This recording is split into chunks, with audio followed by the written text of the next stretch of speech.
Hace exactamente 100 años que un Porfirio Díaz, avejentado y triste, renunció a la presidencia de México para exiliarse en París, absolutamente convencido de que dejaba un país mejor de aquel de 1877, cuando ocupó el cargo por primera vez.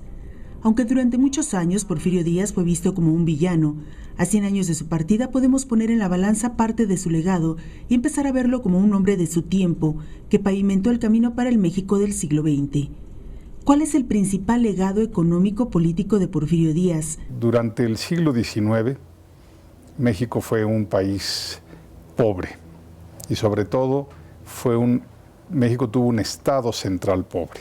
La gran enseñanza que nos deja Porfirio Díaz en términos de finanzas y en términos de la economía en general es que es importante tener no solamente un país con recursos, sino que parte de esos recursos vayan al Estado central, que tener un Estado central fuerte, consolidado. Fuerte no quiere decir impune, no quiere decir autoritario, quiere decir con recursos, con capacidad de acción, con capacidad de prestar los servicios adecuados. Cuando él llega al gobierno, cuando toma el poder hacia 1877, él biográficamente tiene dos principios muy claros.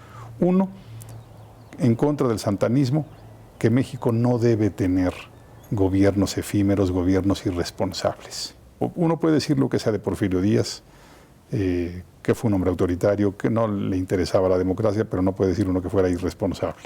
Yo creo que una de las cosas más importantes que deja Porfirio Díaz es la reconciliación de los grupos sociales. Ahora, en el contexto actual, con el lenguaje actual, diríamos que se ocupa de cicatrizar las lesiones políticas que se habían dado. ¿Qué podemos rescatar de su obra pública?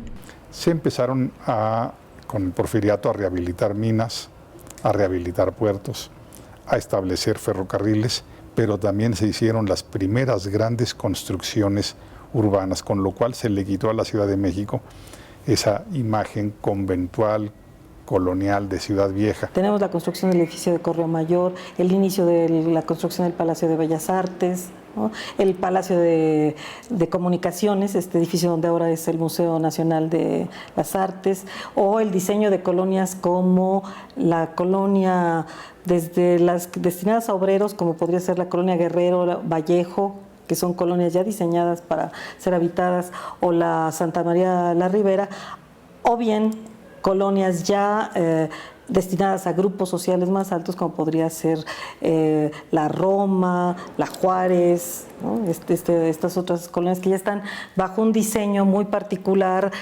con calles anchas, que haya árboles, que haya la posibilidad de iluminación, escuelas, mercados. Aquí es donde empiezan a aparecer los grandes hospitales, la preocupación por atender la salud.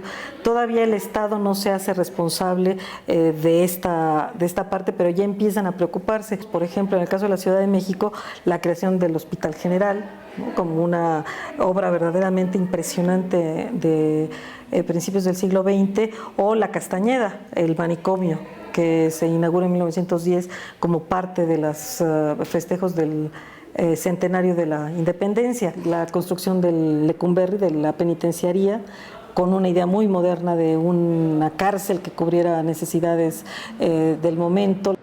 El último grito del porfiriato es la creación de la Universidad Nacional, pero además de que siguen existiendo las escuelas superiores, existen institutos donde se hace investigación, entonces hay un fomento muy importante a las ciencias. Entonces, ¿cuál es el legado más grande del porfiriato? Legados concretos, ferrocarril, algunos puertos,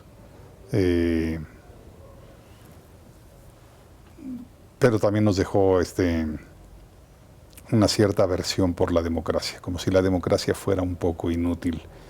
Y nos costó cambiar esa imagen muchos años. Aira Franco para CNN México, Ciudad de México.